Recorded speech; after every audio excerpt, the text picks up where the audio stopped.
In the past, my approach to this study has been what's called idealism. Idealism means to say that there's big meta-narratives in the story, and that those meta-narratives work themselves out historically over and over and over. The difference this time is that I'm actually making some historical connections between the symbolism of the book of Revelation and events that actually already happened. I still believe that the larger narrative is true. In other words, I definitely believe that government acts beastly, religion acts beastly, cultures act like harlots, tribulations come on us. So I definitely believe these big things always will happen, always have happened until the coming of Christ. They're going to be. But I'm really dialed into the covenantal application of this text, because you guys know that's my obsession. And Israel's covenant with God always stated that God could be counted on to act faithfully as a covenant partner. And the question always was, would Israel? And Israel never did act faithfully as a covenant partner. And that was their history. Over and over, we would find times in the prophets where God would actually say that divorce was imminent. What I am suggesting to you, the divorce finally comes.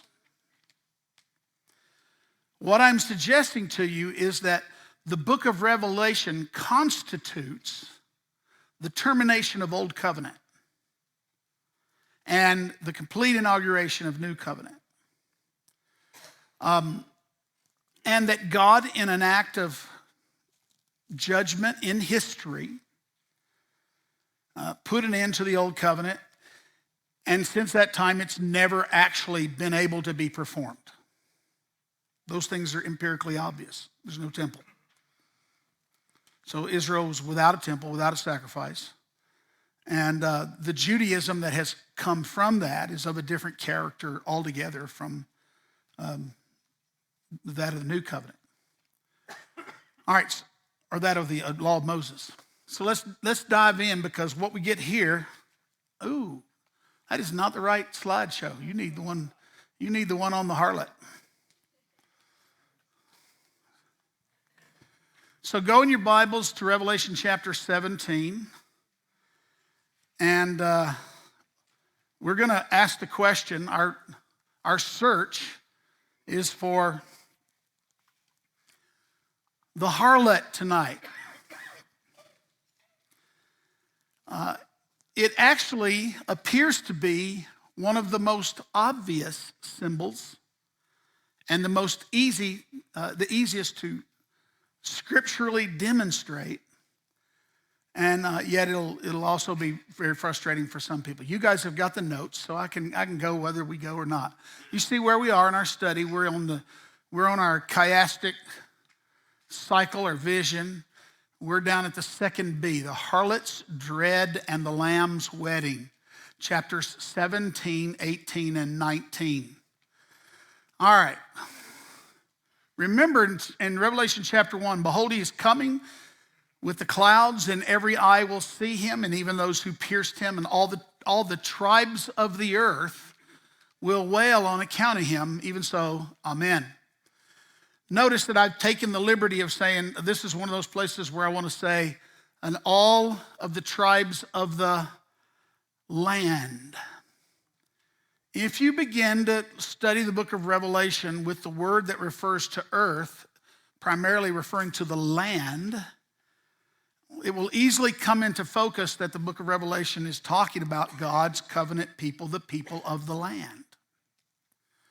And then it will blow away most of your questions that will go about what this talks about the whole earth. Most of your questions will go away. So that's one of the things that I didn't assert very strongly early on, but I'm going to assert it strongly tonight. All right, so a judgment is coming on those who pierced him, and every eye will see it. In Revelation 11 and 7, we read, and when they have finished their testimony, that was the two witnesses, the beast rises from the bottomless pit and make war on them and conquer them and kill them. When they have finished their testimony, when the law and the prophets have done their work, then the beast that rises from the bottomless pit will make war and kill them, and their dead bodies will be in the street of the great city. Say great city. Great city. That is symbolically called Sodom and Egypt. Now this troubles us a lot. So he's telling us straight up that the great city he's talking about, he is symbolically saying it's just like Sodom, it's just like Egypt. In other words, it was the covenant people who were acting like pagans. You got it? And to lock it up for us, he says, where the Lord was crucified. Anybody know where the Lord was crucified? Just outside the gates of Jerusalem. So this is a really obvious symbol, and it sits there. And even though it's there, most of the commentators, including my earlier self, will not say, wait a minute, that's Jerusalem. And then when the phrase the great city comes up elsewhere, we have a problem. So the great city is where the Lord was crucified. And then we come to chapter 14, and we learn that Babylon the Great is the great city. Another angel, second, followed saying, fallen, fallen is Babylon the Great. She who made all nations drink the wine of the passion of her sexual immorality. Now note this. This is an angel announcing. We get introduced to Babylon the Great. We get introduced to her as fallen. The angel is announcing that the judgment is a settled thing. It hasn't been done yet, but it's a settled thing. And then in 16 and 19, the great city was split into three parts. We looked at this just last week. And the cities of the nation fell, and God remembered Babylon the Great. All right, so you got the connection? The great city where the Lord was crucified. Here, we introduced to Babylon the Great as fallen, and then the next verse, the great city is definitely identified as Babylon the Great. Got it? Is that clear? You see, you're following my line of thought? To make her drain the cup of the wine of the fury of his wrath, and every island fled away, and no mountains were to be found, and great hailstones about 100 pounds each from heaven on people, and they cursed God in the plague of the hail because the plague was so severe. We ended there last week. And then that brings us to this next chapter division, and we read, then one of the seven angels that had the seven bowls. This is, in fact, the last angel with the last bowl, and I told you I really was attracted to the interpretation. It calls it a chalice from which you'll drink. Come and I will show you the judgment of the great prostitute, the great harlot, who is seated on many waters. That's one description. With whom the kings of the earth committed sexual immorality. That's another description. And with the wine of whose sexual immoralities the dwellers on the land or the earth have become drunk.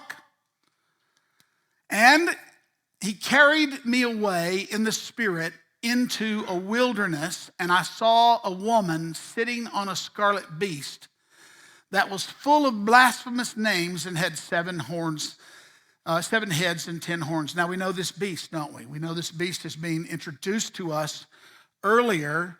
This is the one that you generally call the Antichrist, and this is the one that is identified, I believe, in Revelation chapter 13 with Nero Caesar, and is thereby representative of the Roman Empire. This woman who was sitting on the waters is now sitting on the beast. Now these designations will fill your head up. So let me work on it. First of all, to tell you, the 7th bowl is the destruction of Jerusalem. That's the interpretation that I'm taking. So understand, everything was warning, warning, warning, partial. And you can go through the history of Israel, and there were partial judgments, and there were warning judgments, and there were promises of divorce, and there were each time a promise of restoration, another promise of restoration. And then there's the coming of Messiah, and then this. All right, let's work at it a little bit. So the indictment against Israel is her covenant unfaithfulness. I'm actually suggesting to you that the passage in Romans that speaks of the death of the first wife making the remarriage possible is an allusion to the harlotry of Israel. And it was there in Romans where he was telling them that the old woman had died. And he was speaking of their relationship to Israel according to Torah, had died. I'll get less and less popular in some circles as I go with this stuff.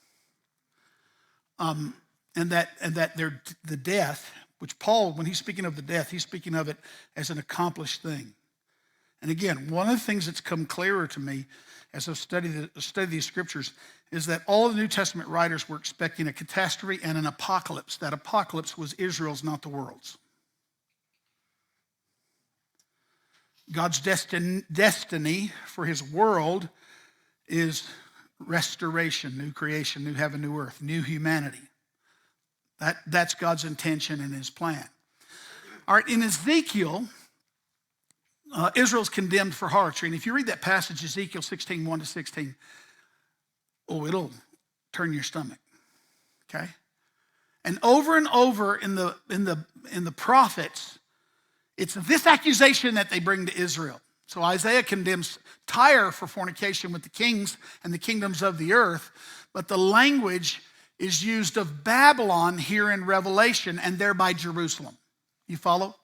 So the same language that was used to condemn Tyre is the language that's picked up in the book of Revelation.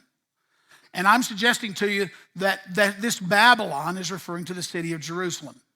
Jeremiah indicts Israel for their harlotry. And you could go to Jeremiah chapters 2 and 3. You've lain down as a harlot. You are a harlot with many lovers.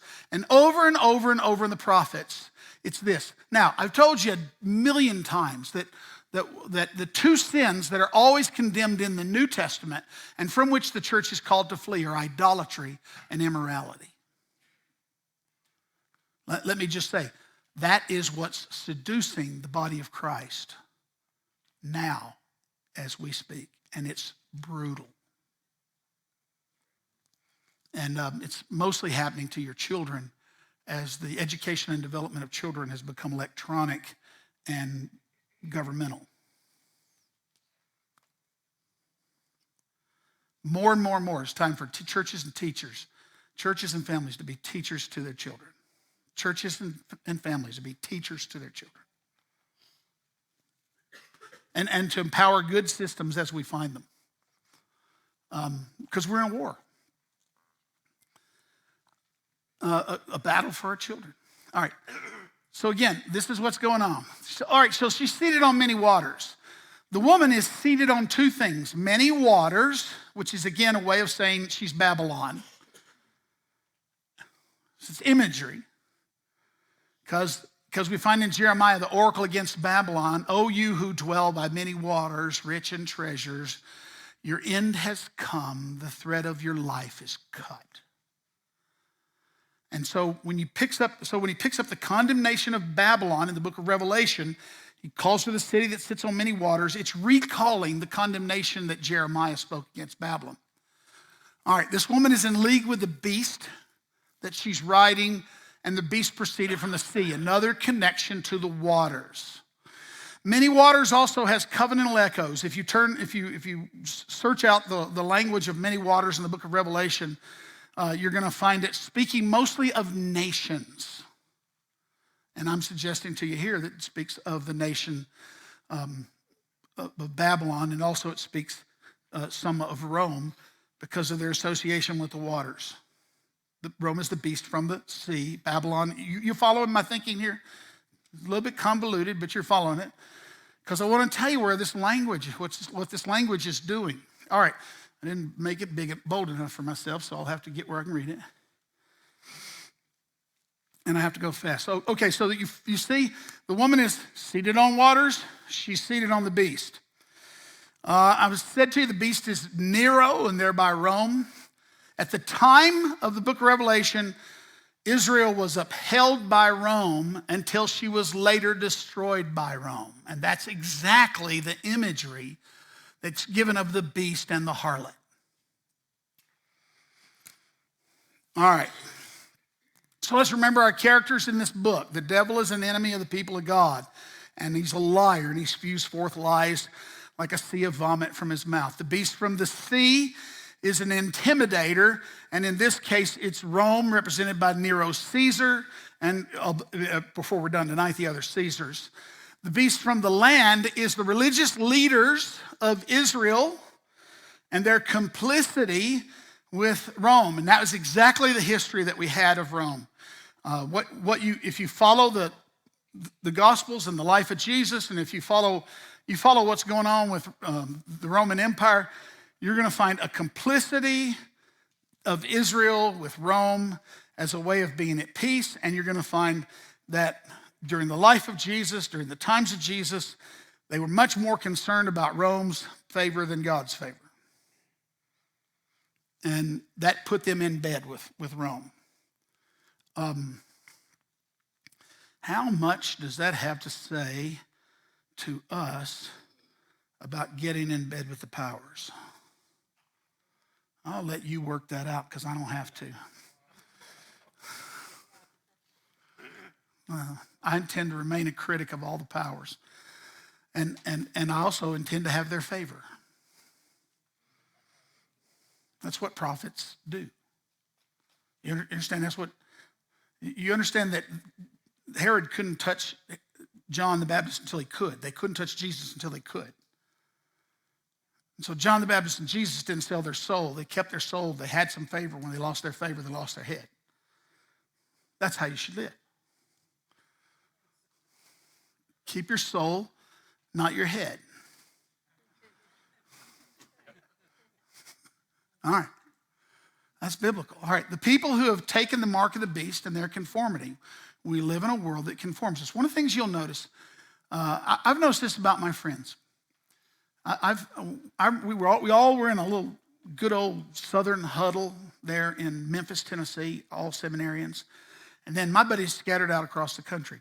And I've been very intrigued with how my friends' politics, of course not mine, but how my friends' politics have conformed to the region they went to. If you think people don't have a pressure on you for conformity, you're not paying attention. These are really good and strong people. I've been shocked at some of the adult arguments I've been in with the guys that we used to talk about what we were going to win the world to Jesus stuff. All right. I suppose that's, anyway, never mind. The last one is the harlot Babylon. And the big thing she brings is seduction. All these enemies are still in our lives. I am locally applying them in the history of this text on purpose. I'm telling you, this thing has made the Bible come alive to me in a way that's surprised me. Because some of the questions that have always been in my head about okay, what's going on here have been settled. God really did reveal himself to Israel, really did patiently give them an opportunity to repent, and then really did act according to the covenant and bring a judgment. And that judgment is done, is what I'm suggesting to you. And now the door is open for Jewish people to come to Jesus, but Torah covenant is done. And boy, if there's anything that I'll scramble to rescue you from, it's the Judaizers that are out there. When I was starting out in ministry, there were no Judaizers, but they are everywhere now. Everywhere. So I give this warning, I'll give it to you again. The law never rests, and the law never says enough. Start to give yourself to Torah. It'll always want more from you. And the whole reason for this judgment, you have to understand, it's the law that brings the wrath of God. Because it's the law that magnifies sin. All right, so Jesus came to the people in whom sin was magnified to its highest degree. So that by forgiving them, he could forgive us all. All right. We find her in the wilderness. And so I'm saying to you, the wilderness is the harlot's home. We're going to be introduced to the bride in a while. You know where she is? On a mountain. I wonder how many of you know that Eden was actually a mountain. Study your Bibles. Eden was actually a mountain. The garden was on a mountain. Ezekiel tells us this. And also the inferences from the garden tell us this. The river that flows from Eden, and it was obviously an elevated place. All right? So, but the woman is in the wilderness. What is the wilderness? The wilderness is the place of sin. The wilderness is the place of rebellion. The wilderness is a place of alienation. God's people sometimes go to the wilderness as they did as a temporary refuge, but it's not their home. The woman of Revelation 12 takes refuge. The wilderness is it's the place of unbelief and unfaithfulness, and it's where people perish there. So the wilderness is where the harlot lives, and not the bride. Lots of notes tonight. Y'all are doing good though, and we might make it.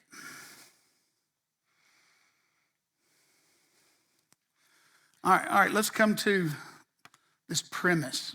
I've already said it, I'm going to say it again. Jerusalem is in view when the Bible talks about the great city. Let's talk about this. Isaiah 1:21, how the faithful city has become a whore. She who was full of justice, righteousness lodged in her, but now murderers. So Isaiah, in the beginning of his prophecy, accuses Israel, or accuses Jerusalem, or the faithful city, of becoming a harlot. That word is, I just took it right out of the text. It's like even, it's horrible to hear, isn't it? The word whore. It hits you. Even the word prostitute's kind of cleaned up for you, but I'm trying to use the word harlot most of the time because it seems to be in between. Now look at Jeremiah. You say, well, what about this great city reference? Jeremiah 22:8.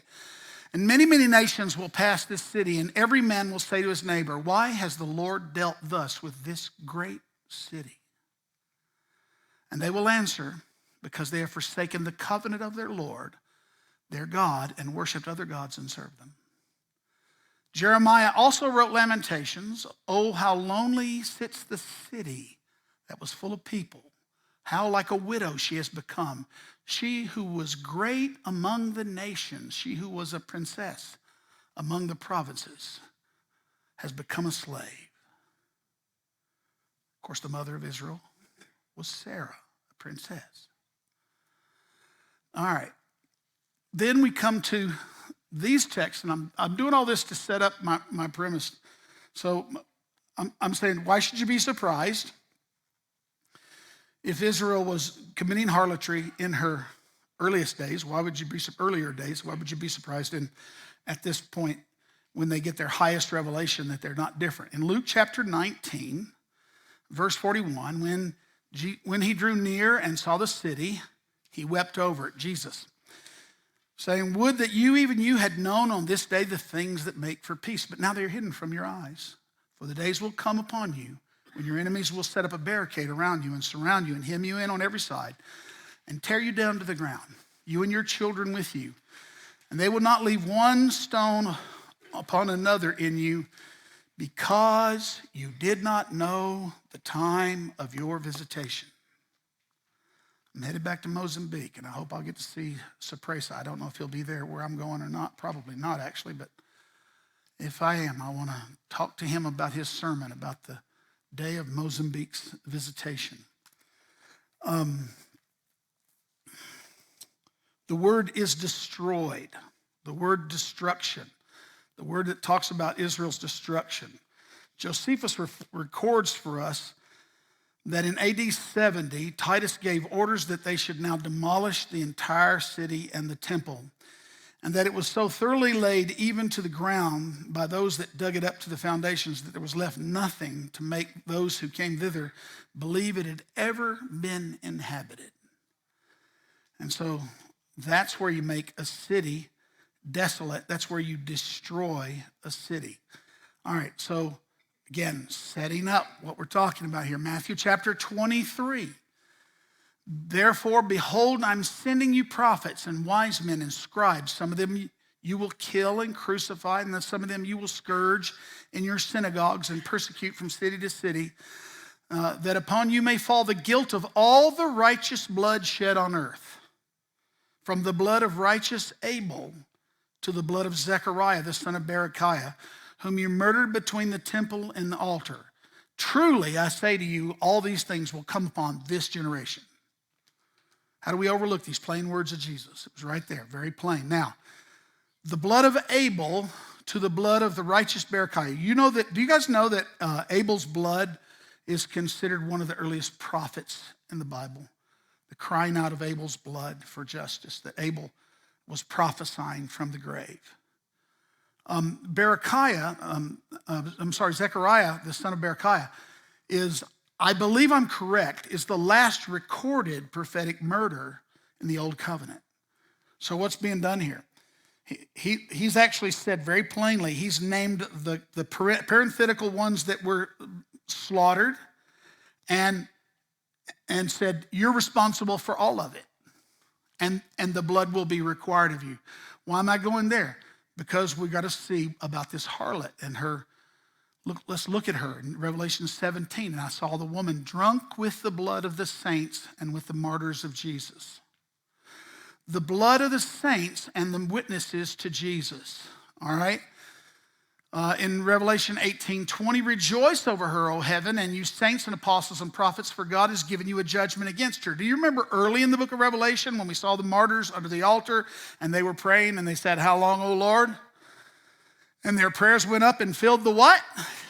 Bowl.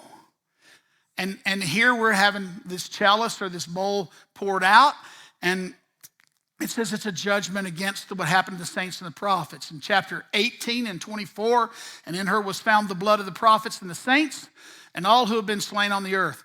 So the prophets would speak of those prior to the new covenant, and the saints would speak of those who were made holy by Jesus after the coming of Jesus. Now, who is it that was doing this?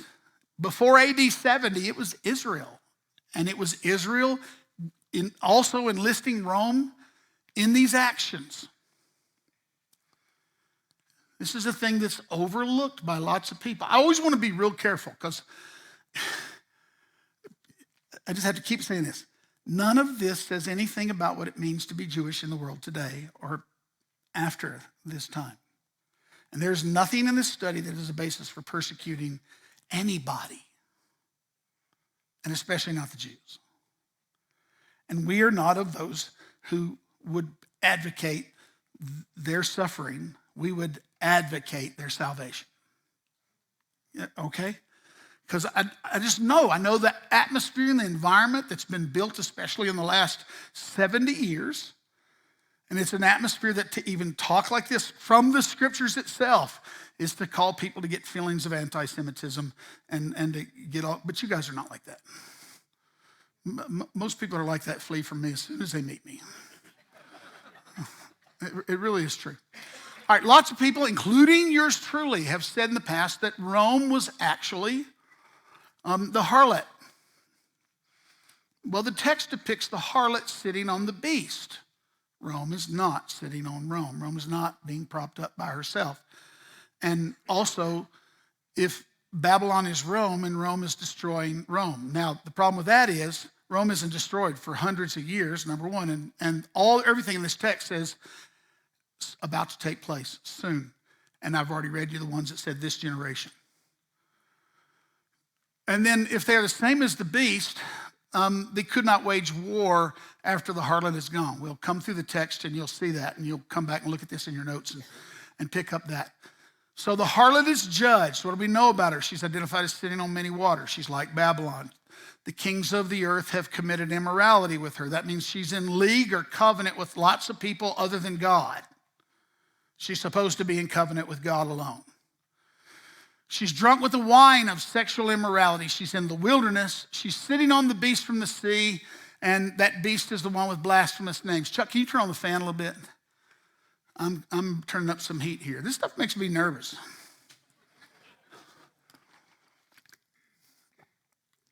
It's funny, I'm not worried about any of the bowls of wrath. I'm just worried about the wrath. All right. The woman riding the beast. Rome is carrying Israel for a while. Her priesthood and her kings are co-conspirators in the murder of Christ. I've already touched that. The harlot is the antithesis of what God is seeking. His long history with Israel as his wife lies behind this imagery. That was the long history of Israel as the wife of and look, what we don't have in the Bible, God doesn't have two brides, two women. What I am actually saying to you is that the old is put away and that the new is brought in. Now, the foundation of the new is the remnant of the old. So the continuity is always there, and the truth is, you do understand, those without faith were never in the covenant.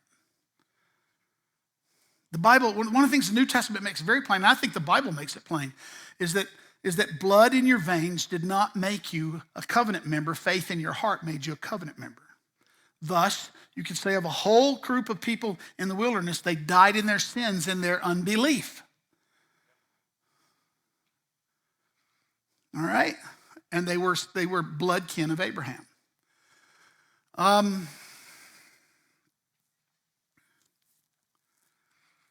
It's the book of Revelation where I'm saying that the apostasy of the harlot comes to its zenith. Chapter 17, verse 4. And now you're worried because we're 3 verses in and we've got 3 chapters. The woman was arrayed in purple and scarlet and adorned with gold and jewels and pearls, holding on her hand a golden cup full of abominations and of the impurities of her sexual immorality. And on her forehead was written a name of mystery, Babylon the Great, mother of prostitutes and of the earth's abominations. And I saw a woman drunk with the blood of the saints and with the blood of the martyrs of Jesus. When I saw her, I marveled greatly. So John is seeing this imagery, and this imagery is telling him how the reality in which he actually lives looks from heaven. And yes, it's making him marvel, because what does he see? This image is incredible. The woman is bejeweled. These are the jewels of the city of God. These are the jewels of Eden. These are the jewels of the high priest. This harlot is wearing the jewels of a formerly covenantal woman. She is adorned with the gifts that have come from heaven itself. And in every way, in her appearance, she appears to be the covenant wife. That speaks of her jewels. She's adorned as a priest. I said breadcrumbs. I'm following the breadcrumbs to this identity. Even though I've already settled it, I'm going to keep going at it. She's drinking a cup of immorality. This is a mockery of communion. What's in the communion cup? The blood of Christ. What's in the mockery cup? The blood of the martyrs. What is it drinking? It means she's partaking in the innocent blood of the martyrs in the same way that you and I partake in the innocent blood of Christ. She is Babylon, the mother of harlots. She is Jezebel. And I don't have time, but there was a lot of little snippets that I could find in the text that connect her, by the way, to Jezebel.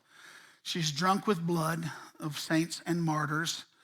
This is, by the way, the indictment that is made by Stephen in Acts chapter 7 in his long sermon.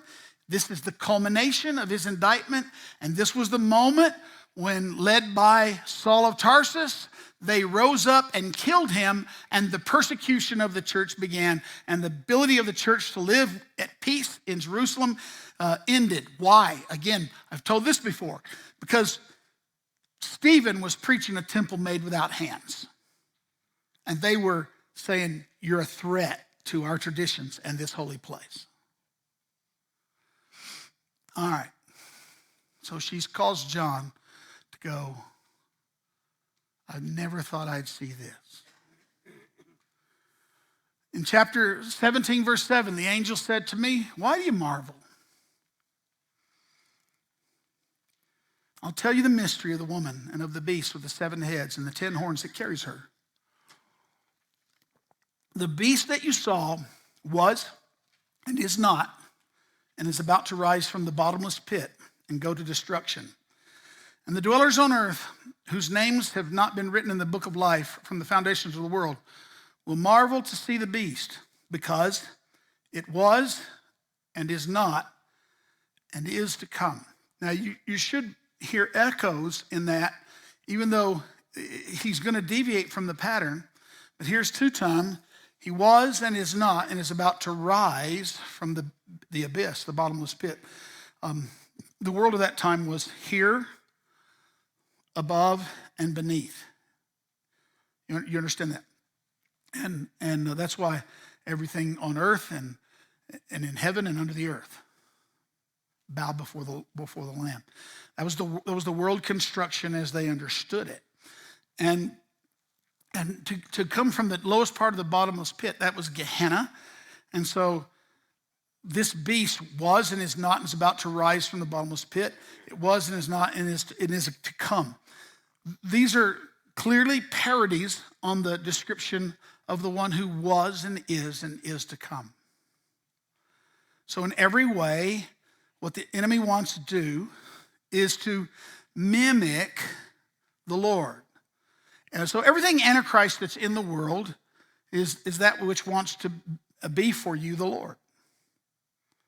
And so there's all kind of things that want to save you. Philosophies and doctrines and teachers and governments and religions and gurus. And all of them want to appear. But you understand there's nothing more offensive to the world than our exclusiveness about Jesus. When you lose that, you have no gospel. When you're mean about it, you pervert the gospel.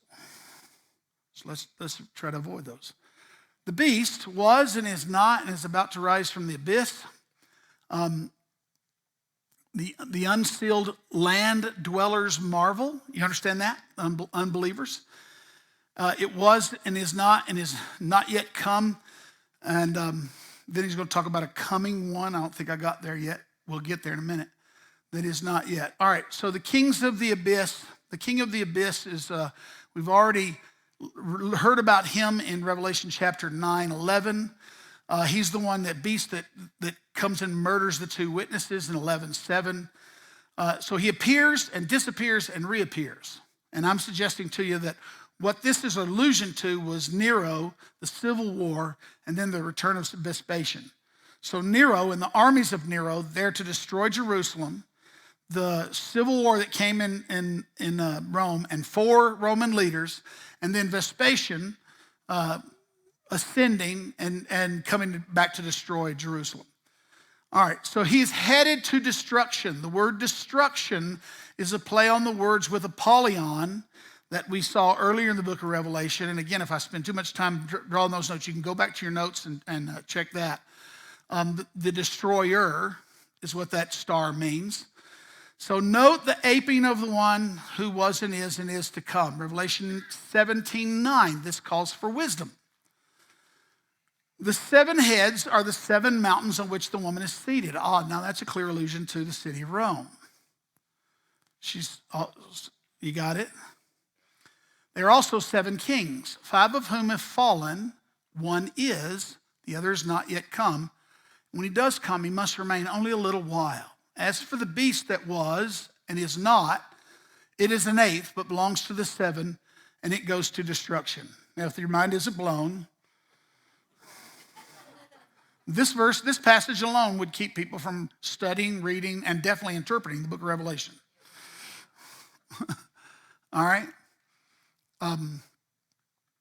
Probably wouldn't be a good time for me to make any remarks about 7 mountain strategies.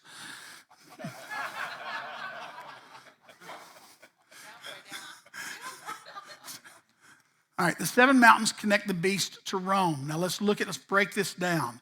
5 have fallen. If you go to the lineage of the Caesars, the 5 who had fallen would be Julius, Augustus, Tiberius, Caligula, and Claudius. 1 is Nero, the beast. 1 is not yet, but when he comes, he must remain a little while, and that would be Galba, the first of those interim emperors who reigned less than 7 months, must remain a little while. 8, and then there's an 8th. Let's go back and look at that reading.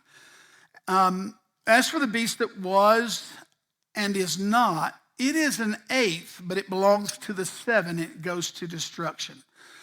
All right, now this is a tricky part here.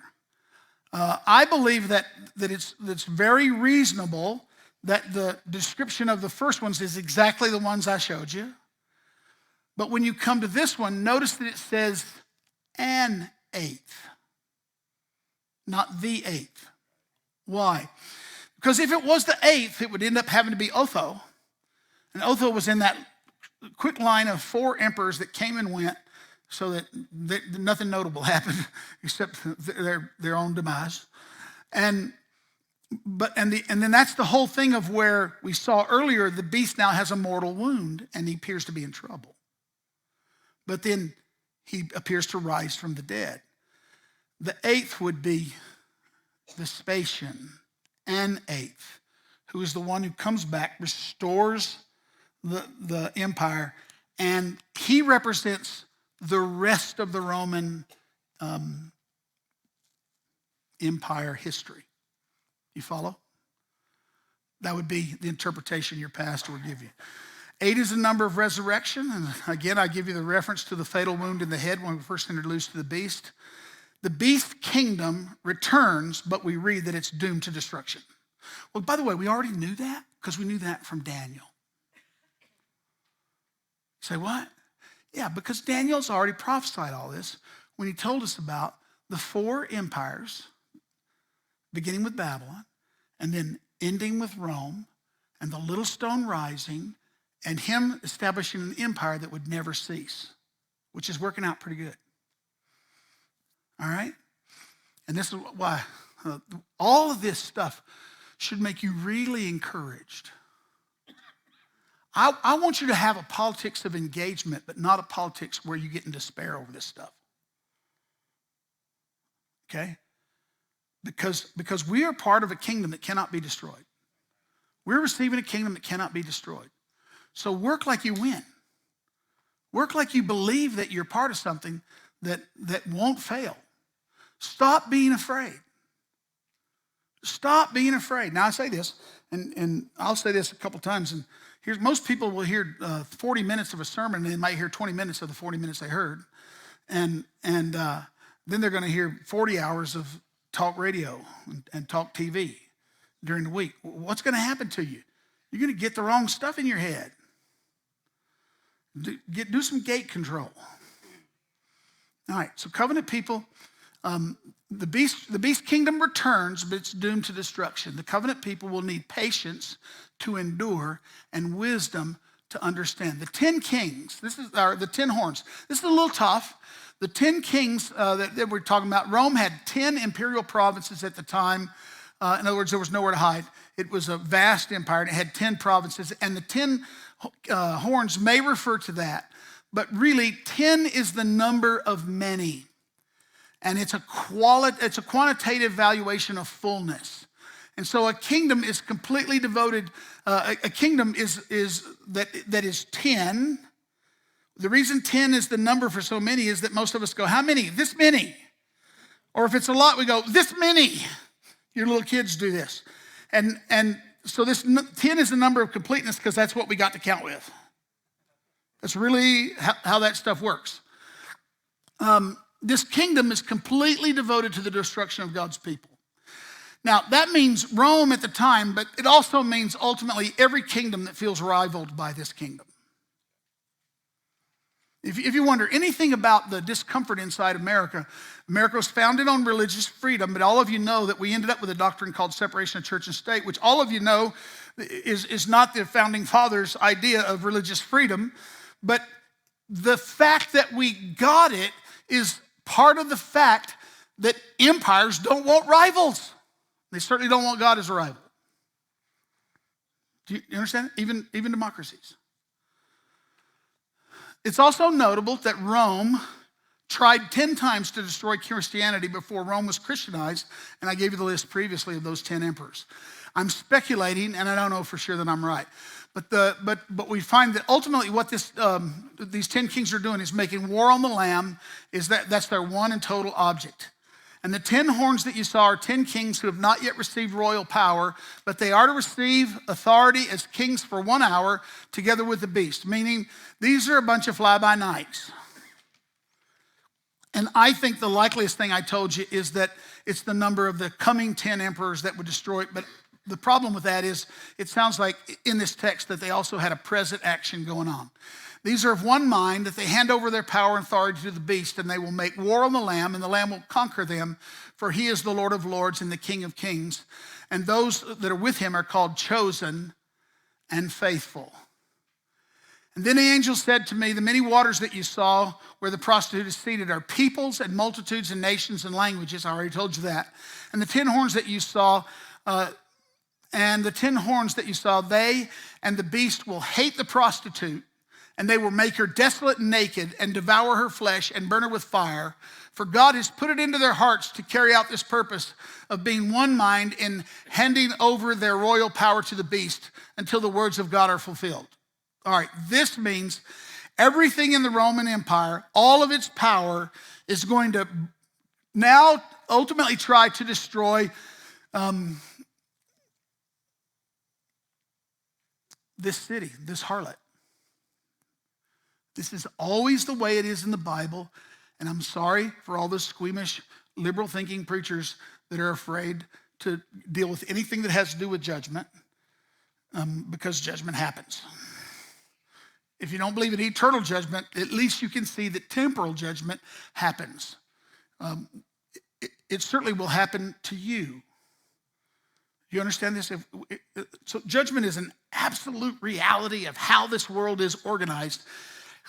And here is saying that God's judgment of the harlot was actually performed by the pagan powers, and God let them do it, actually inspired them to do it. All right. Troubled waters. The waters are people. These are the rebellious people of the world who do not want the King of Kings to rule them. The 10 horns will hate the harlot. Now let me unpack this a little bit. This is another way of understanding this. Jewish synagogues existed in all nations as colonies, everywhere. What am I saying? I'm saying Israel was colonizing the nations before Christianity starts to do it. And that this is a way of saying Israel was sitting on all the nations, and that they rose up against her. Now I'm almost done. It says in the text that you make her desolate and naked and eat her flesh and burn her with fire. All these things are found in Matthew, and all these things are found, the idea of desolation is found in Daniel chapter 9. And I'll even go further. The 4 things that it says will happen to her, naked, eat her flesh, burn her with fire, and desolation, are all part of the covenant curses of Deuteronomy in the last chapters. And with that, I'm trying to finish. Okay, this is the last slide, and then we'll take a little break. And the woman that you saw is the great city that has dominion over the kings of the earth. Now, what do you mean by that? Great city, that's already been identified, and there's lots of pointers to Jerusalem. They are abundant. The one that bothers people is this one about dominion. You'll say, wait, she never had dominion over all the nations. Absolutely, she did. As a covenant partner to God. The original covenant was dominion over all creation. Israel's role was dominion. Because she perverted it, it's not a political statement, it's a covenantal statement. Covenantally, Israel's kingdom had priority with God over all the nations, and she had a priestly guardianship on behalf of the nations. The desolation of the harlot meant that a new bride must come forth. This was her great sin. She didn't act as a priest to the nations. She acted as a harlot. Take a break. Very short one. Fifth inning, though, or it won't be an official game.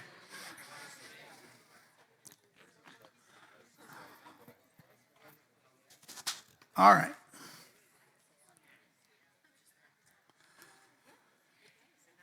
Okay. Guys, I've been stunned as I've gone through this study.